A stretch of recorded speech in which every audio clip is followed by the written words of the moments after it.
Pues hermanos y hermanas, en esta mañana, como bien tenéis ahí en pantalla, y como bien se ha dicho, vamos a tener nuestras Biblias abiertas en Marcos capítulo 11, del 1 al 11, que es el texto que vamos a meditar y vamos a reflexionar. Y de hecho quiero comenzar diciendo, ¿verdad?, que el Señor nos dijo, recordé aquellas palabras que el Señor nos dijo, ¿verdad? Él en la sinagoga de Nazaret, Lucas capítulo 4, le dijo que había venido para dar vistas a los ciegos, para que los cojos andaran y para que los quebrantados de corazón fueran sanados. Eso fue lo que dijo Jesús en aquella sinagoga de Nazaret, y es también lo que estamos pidiéndole al Señor en esta mañana, que nos dé vista, que nos sane y que lo haga con su palabra. Y que en esta mañana la palabra que traemos en Marcos capítulo 11, que le pueda usarlo precisamente para ayudarnos en todo esto. Así que comenzamos diciendo, mirad, el rey esperado, que entra triunfalmente, el rey Jesús, que entra triunfalmente en Jerusalén, no es un acto improvisado, está todo milímetramente, está todo calculado al dedillo, diríamos en un lenguaje más coloquial. Cada detalle, cada momento y cada situación está cuidadosamente cuidado y en virtud y en razón a las promesas de Dios en el Antiguo Testamento. Cada circunstancia que se va a dar en esta entrada triunfal tiene elementos comunes con lo que se dijo en el Antiguo Testamento, desde el pollino, donde Jesús entra cabalgando, hasta los gritos del pueblo. Todo estaba señalando algo muy importante. ¿Qué era? El cumplimiento de las Escrituras. Jesús no solo estaba entrando en Jerusalén, siglo I, que sí estaba ocurriendo, sino que estaba entrando en la historia como el rey prometido para su pueblo y para también el resto de todas las naciones. Todo lo que Dios hace tiene propósito y sentido. Es muy curioso porque ya comienzo con esta misma frase, porque la propia reflexión ya el Señor comenzó a tratarme, es decir, ya estamos viendo que esta escena que se está presentando aquí es que Dios siempre actúa, y no puede ser de otra manera, como digo, con propósito y sentido. De la misma manera que se aplicó a la historia bíblica, a los acontecimientos del pasado en el presente, como Dios quería, escuchen bien, hermanos y hermanas, de la misma manera que Dios hace que todo coincida con sus propósitos y con su plan eterno de salvación, también en su iglesia y en nosotros que somos sus hijos, actúa de tal manera que nos ayuda a que cuando sacamos el pie del plato, se dice, del camino, nos ayuda a colocarlo para enderezarnos. Incluso aun cuando no entendamos lo que está pasando, porque a veces nos ocurre tantas cosas que decimos, Señor, no entiendo nada. Aunque no entendamos lo que está pasando, podemos confiar que hay un plan mayor y donde Dios siempre está obrando. De eso no podemos tener nunca duda. Él es Dios de orden, Él es Dios de las promesas y de la fidelidad. Y Él todo lo que nos ha dicho lo cumple. Hermano y hermana, si a ti Dios te ha dicho algo como individuo, como matrimonio, Dios es fiel y siempre lo va a cumplir. Recuérdalo. No olvide esto. Dios no improvisa, aunque a veces nos sintamos confundidos por situaciones inesperadas, por caminos cerrados o por silencios de Dios que no entendemos. Dios no está improvisando, nunca. No lo olvidemos. Pero incluso en aquellos momentos que nos sentimos confusos o situaciones inesperadas, o el silencio de Dios, incluso en esos momentos, Dios está orquestando algo porque está escribiendo la historia de la humanidad, la historia de su pueblo y tu historia y la mía. Tampoco olvides esto porque es importante. No lo olvidemos. Si Jesús cumplió cada palabra que encuentra en el Antiguo Testamento, si él cumplió, porque conocía perfectamente todas las profecías que en el Antiguo Testamento se dice acerca de él, de su vida, en muerte y resurrección, si él cumplió cada palabra prometida de los profetas, también cumplirá lo que Dios dice sobre su pueblo, la Iglesia. Siempre. Porque Dios nunca nos falla. ¿Hay algo en tu vida que no está entendiendo, hermano y hermana? ¿Hay algo en tu vida que tú no estás entendiendo? ¿Que por qué te ha ocurrido esto? ¿Hay algún proceso difícil o confuso en el que estás inmerso y no entiendes bien por qué, Señor? Recuerda, si Dios fue preciso para el cumplimiento de las profecías sobre su Hijo Jesús, esto es interesante, si Dios fue preciso y exacto sobre las profecías del Antiguo Testamento, sobre la vida de Jesús, su Hijo, también lo será sobre tu vida, porque tú eres hijo de Dios.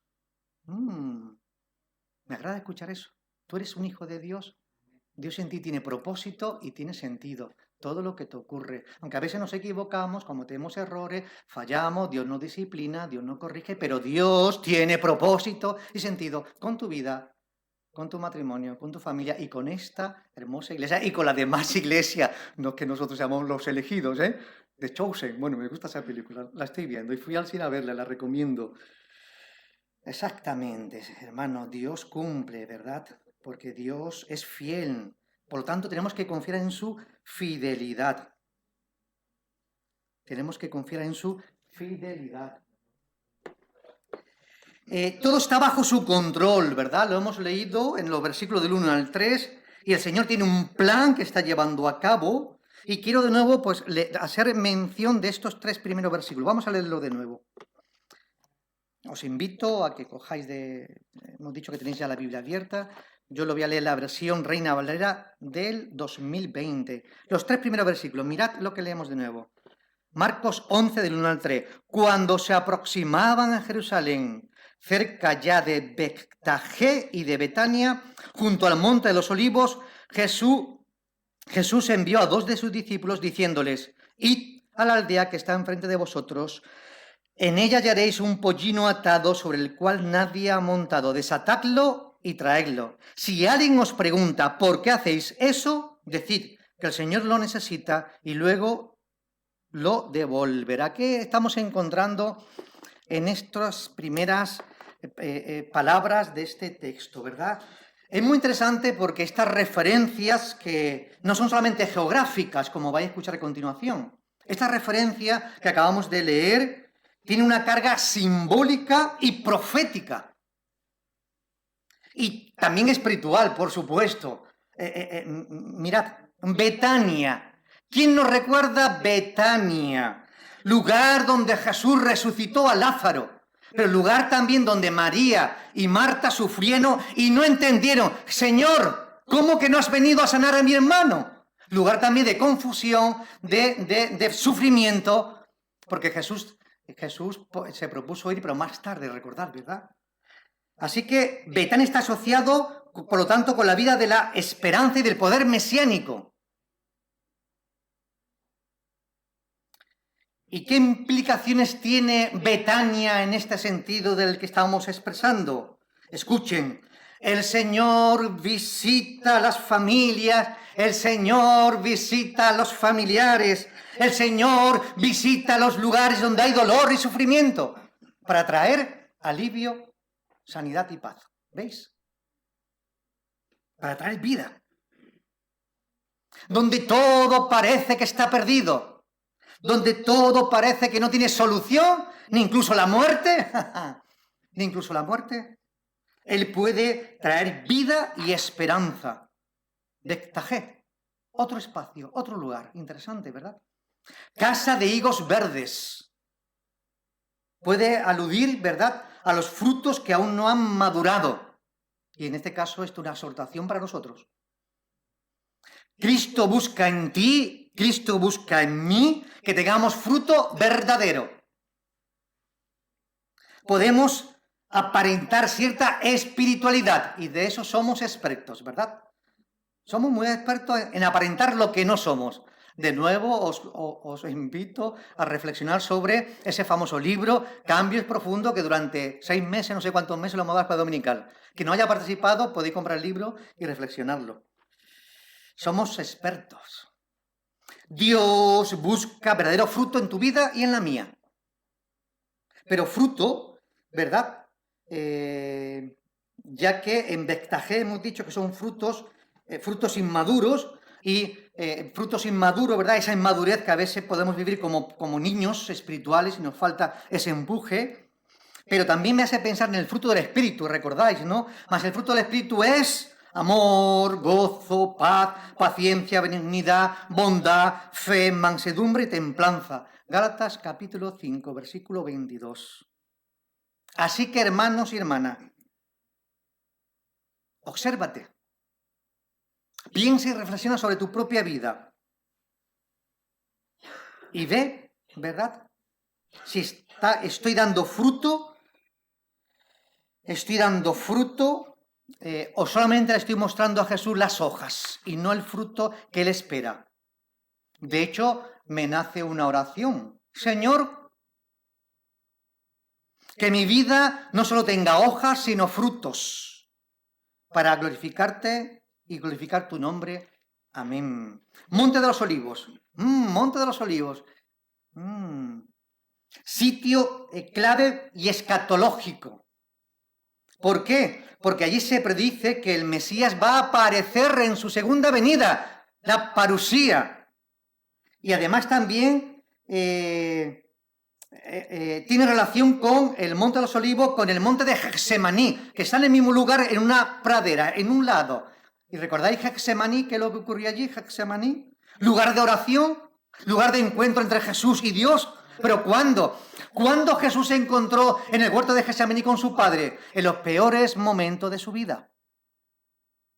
Cuando se estaba acercando a la máxima expresión del amor de Dios, se estaba acercando a la cruz del Calvario. ¡Padre! ¡Padre! Si tú quieres que pase de mí esta copa, pero que no se haga mi voluntad, sino la tuya. Interesante, ¿verdad? Así que aquí nos encontramos, ¿verdad?, que este lugar del Monte de los Olivos nos habla de ese lugar glorioso, pero también lugar de encuentro entre Dios y nosotros, y Jesús.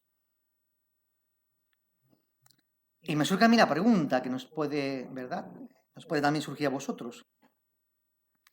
Si ese lugar es un lugar escatológico donde aparecerá de nuevo Jesucristo en su segunda venida, os pregunto y me pregunto, ¿estamos preparados para recibir a Jesús si viniese ya?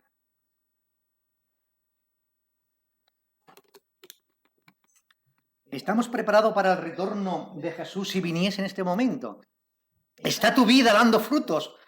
¿Estamos, verdad, en comunión y en súplica, en ese espacio de comunión con el Señor, esperando que Él nos siga transformando y ayudando para atravesar los malos momentos? Porque esta era la cruz de Cristo, ¿verdad?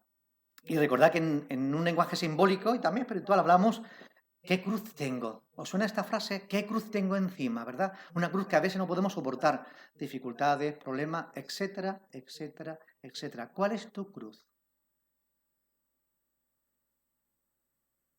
Que pesa tanto que casi no la puedes llevar.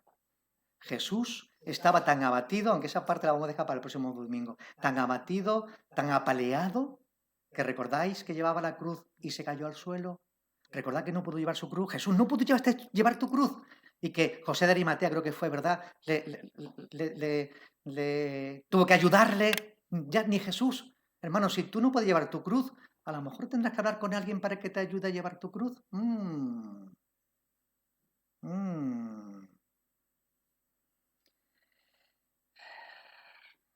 También este lugar, me refiero al Getsemaní, ¿vale? Monte de los Olivos, hemos dicho clave, pero Getsemaní, su nombre, que se me ha olvidado, simbólico, es presa de aceite. Getsemaní significa presa de aceite, por lo tanto, en un sentido simbólico significa el sufrimiento y la entrega de Jesús, el sufrimiento y la entrega de Jesús por el mundo, ¿verdad? Y encomendándose a su Padre. No olvidemos esta parte, ¿verdad? Lugar de comunión y lugar de expresión. Mirad, Jesús envía a 2 de sus discípulos para que vaya a recoger al pollino, a este burriquillo, ¿verdad? Jovencito el burriquillo, que no lo ha montado nadie, y lo envía. Y estamos diciendo que no es un gesto improvisado, que Jesús lo tiene todo calculado. Es un acto de la declaración. Cuando se monta en el pollino y entra en Jerusalén, y va a entrar, todavía no ha entrado, es un acto de la declaración consciente de Jesús y calculada de que Él es el Mesías, el esperado por el pueblo de Israel. Así que esta referencia de entrar en un pollino hace alusión a Zacarías, que no vamos a leerlo ahora, ¿verdad? Aunque creo que lo tengo aquí apuntado. Zacarías 9:9. Alégrate mucho, hija de Sión, da voces de júbilo. Oye, ¿nos suena mucho a Isaías 54?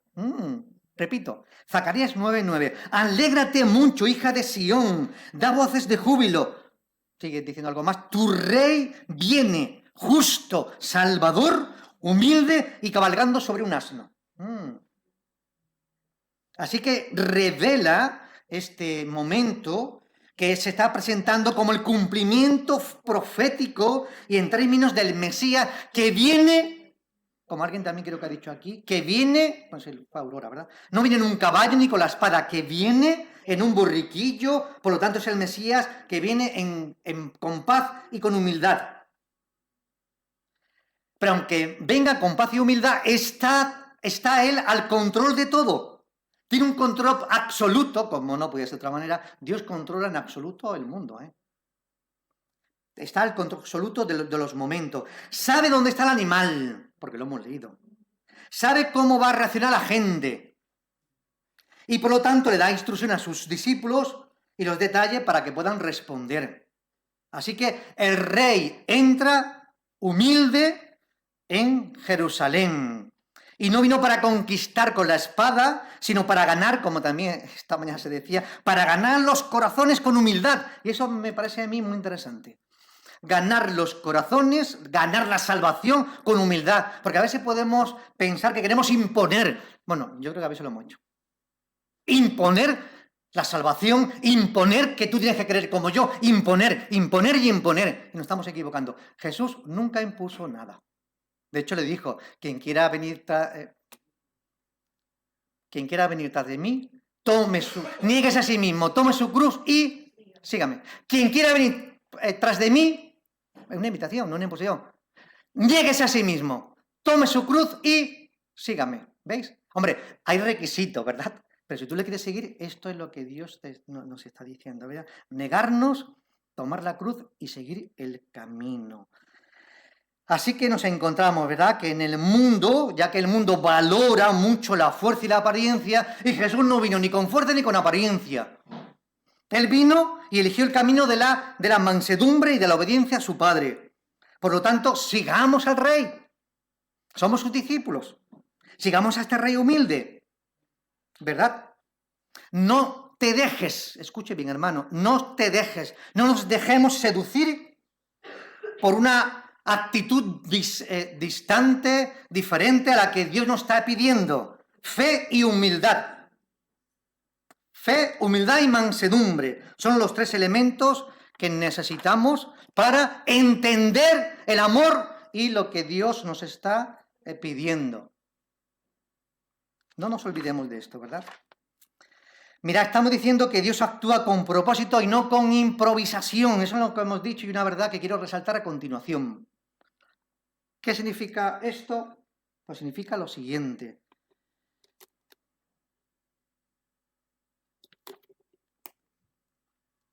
Si Jesús eligió cuidadosamente el lugar, ¿verdad, Dani? El momento y el medio, un pollino, ¿qué estamos diciendo? Que Él está midiéndolo todo meticulosamente. También obra así en nuestras vidas, con mucha exactitud. Todo lo que ocurre en nuestra vida no es por casualidad, no lo es. Tiene sentido y propósito. Así que, hermano y hermana, confía en Dios que está preparando incluso los detalles que tú todavía no comprendes. ¿Verdad, Dani? Danielito. Los detalles que tú no comprendes. Es decir, tenemos que percibir y ver todo eso. Segunda idea, debemos de obedecer a Dios. ¿Sabéis por qué? Porque aunque no entendamos todo lo que nos ocurre, tú eres un discípulo y yo soy un discípulo. Tenemos que seguirle, ¿verdad que sí? Somos sus discípulos. De hecho, los discípulos no discuten con el Señor. Oye, el pollino, en aquella esquina, si alguien te lo pide y ellos no discuten, ¿verdad? No, Señor, ¿por qué un pollino? ¿Por qué no un burriquillo? ¿Por qué no así? ¿Por qué no asado? No discuten. A veces Dios nos da tarea a ti y a mí que pueden parecer simples o raras, buscar un pollino, pero centradas en un propósito eterno.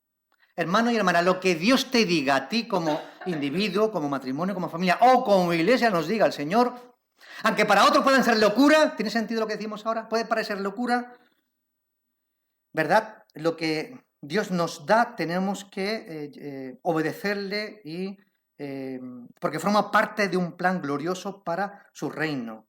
Y tercera idea que quiero resaltar, Dios tiene autoridad sobre todo lo que tú posees y lo que yo poseo. Jesús, cuando dice, lo necesito, aquellos que dicen, ¿por qué desata el pollino? Lo necesito. ¿Sabéis por qué lo pide sin permiso? Porque todo es suyo. El pollino, tu vida, tu recurso, todo es suyo. De Cristo y de Dios es todo. Nada es nuestro. Lo que tenemos es porque el Dios nos lo ha dado. ¿Estás dispuesto, hermano y hermana? ¿Estás dispuesto a entregar lo que te pide, que no es tuyo, que es de Él? Si algo tiene es porque lo ha recibido de lo alto. ¿Estás dispuesto a entregarlo? O mejor dicho, la pregunta es, ¿qué te está pidiendo? ¿Hay algo que te está pidiendo el Señor? ¿Te ha pedido hoy, esta semana, este mes? ¿Qué te ha pedido el Señor de tu vida? ¿Estás dispuesto a dárselo? Tu obediencia o la obediencia de hoy es parte de la apertura sensible de tu alma a la obra del Espíritu Santo. Repito esta idea. Si Dios te pide algo y tú se lo das, es porque está dejando que Dios obre en tu vida. Eres sensible a Dios y a sus propósitos. Y esto es algo muy importante. Versículo del 4 al 10. Vamos a leerlo ahora. Del 4 al 10. Mira lo que dice aquí. Los discípulos fueron y hallaron el pollino en la calle atado a una puerta y lo desataron. Algunos de los que estaban allí les preguntaron, ¿qué hacéis desatando el pollino? Ellos respondieron como Jesús había dicho y les dejaron ir. Los discípulos trajeron el pollino, echaron encima sus mantos y Jesús se montó en él. Muchos.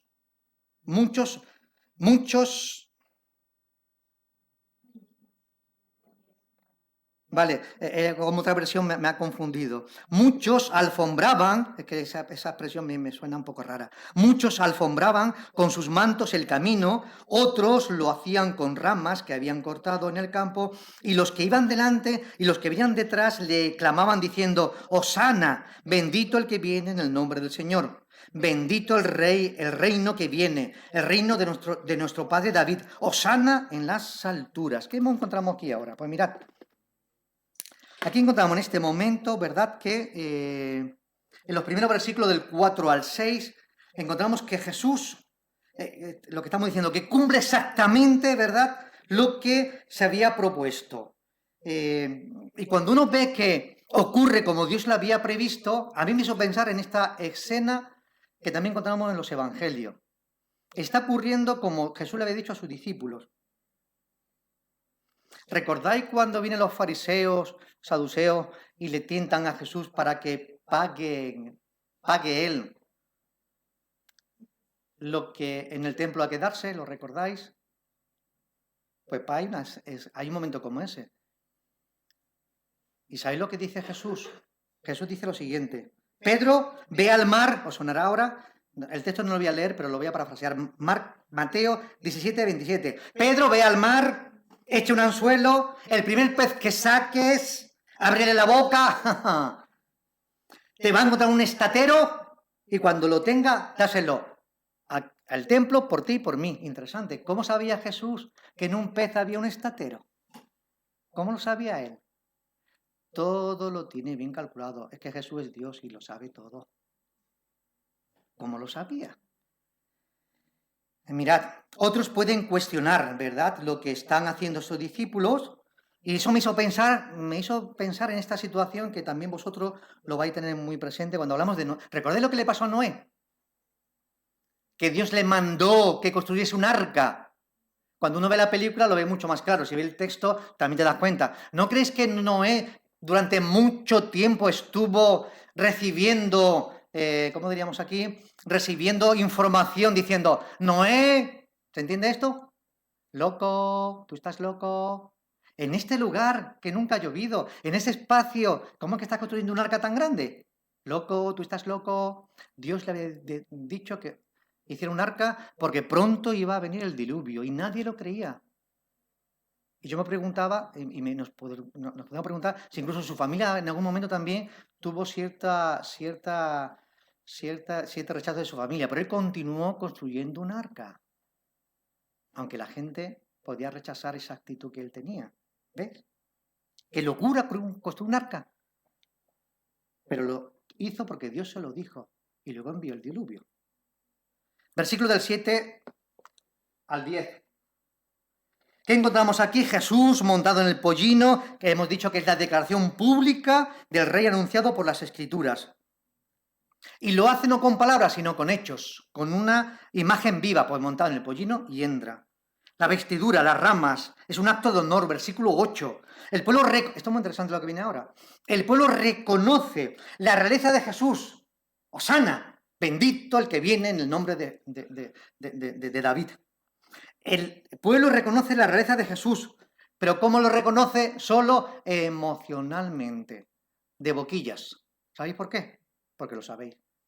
Este pueblo que alaba a Cristo es el pueblo que un poquito más tarde, ¡crucifícale! ¡Crucifícale! ¡Crucifícale! Lo va a entregar para que sea crucificado. Era el mismo pueblo, no eran otra gente. Interesante observación, ¿no?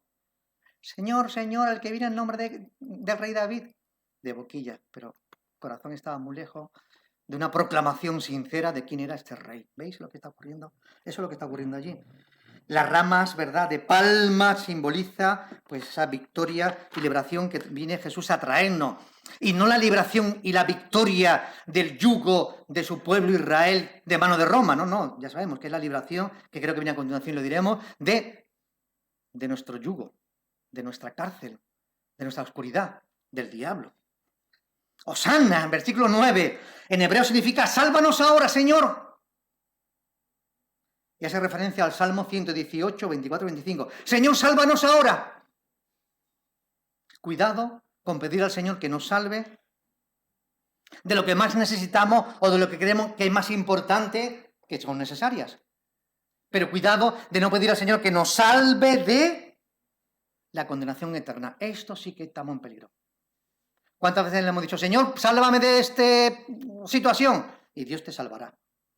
Pero mucho más importante que eso, porque la vida terrenal son, dice los salmos, ¿no? 70, 80 años, y luego morimos.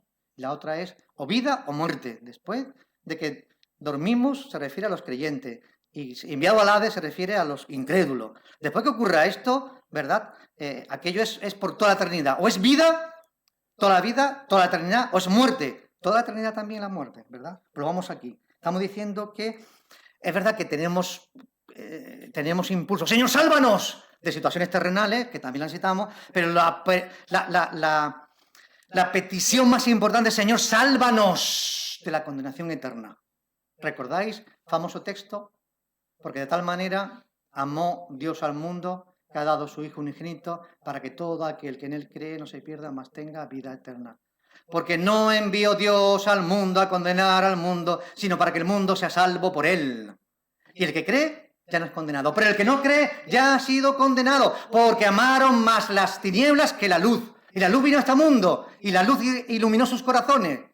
La luz es Cristo y las tinieblas es el mundo de oscuridad. Juan capítulo 3, versículos 16, 17 y 18. Versículo 10 de Romanos estamos ahora, ¿verdad? Mirad lo que encontramos ahora aquí en el versículo 10.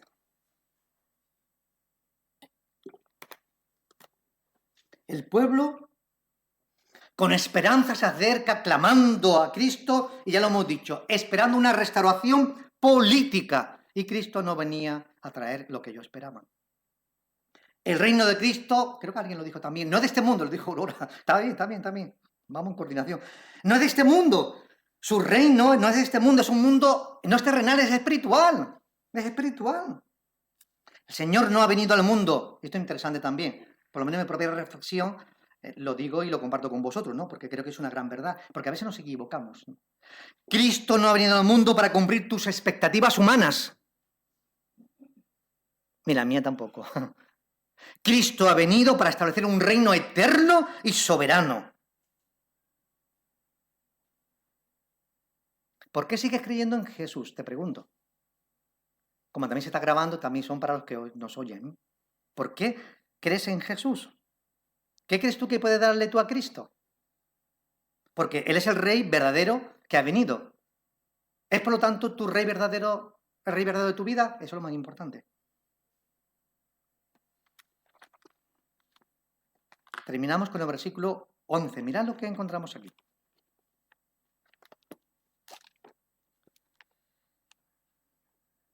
Entró Jesús en Jerusalén y fue al templo. Tras mirar todo a su alrededor, siendo ya tarde, se marchó a Betania con los 12. Con los 12.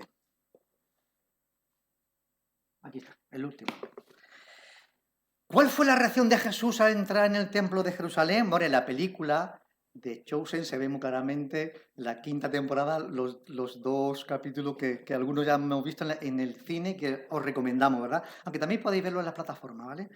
En este caso, cuando entra una primera vez y luego una segunda vez, ¿vale? Para con el látigo limpiar todo aquello. Pero bueno, esta es la primera vez, ¿verdad? O sea, el enfoque, ¿cuál fue de Jesús?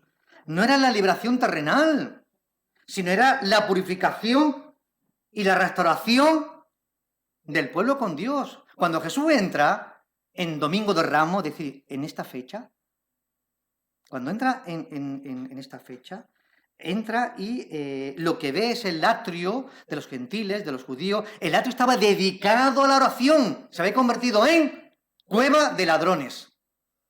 Ahí lo tiene. Cueva de ladrones. Lugar para testificar el judío al gentil de la grandeza de Dios. Y el mismo gentil y el mismo judío, pues para alabarle, orar a Dios. Y se había convertido en trapicheo, comercio, gallina, pato no había, ¿no? Gallina, conejo, un mercado de mercadillo, un caos. ¿Qué ocurrió? Que este lugar es el templo de Dios, que simbólicamente representa la comunión de Dios. Jesús evaluó la situación antes de actuar. El templo era el centro espiritual de Israel. El templo era el corazón del pueblo. ¿Y en qué se había convertido? En cueva de ladrones. Y Jesús vino para purificarlo, para limpiarlo. ¿Cómo está mi corazón? ¿Cómo está tu corazón? Porque más tarde Jesús va a venir a limpiarlo. Cuando ve tanta impureza, viene a limpiarlo. ¿Qué ve Jesús cuando mira tu corazón y mira mi corazón? ¿Qué es lo que está viendo Jesús? ¿Ve un corazón destrozado? ¿Necesitado de sanidad? ¿Maltratado por las circunstancias de la vida? ¿Cuántos problemas tenemos y momentos tan difíciles? ¿Ve Jesús un corazón que necesita sanidad y restauración? Pues Cristo quiere renovarlo y sanarte. Así comencé yo el mensaje, ¿verdad? O Jesús está viendo un corazón manchado, sucio, con mucha inmunidad. Inmunidad no es lo mismo que mundanalidad. Esas dos palabras son muy parecidas, ¿verdad? Inmunidad y mundanalidad, pero son totalmente contrarias. ¿Ve el corazón, un corazón con mucha mundanalidad, ¿verdad? Con mucha pecaminosidad. Pues entonces Dios quiere limpiarlo. Que Dios esta mañana nos bendiga a todos. Amén.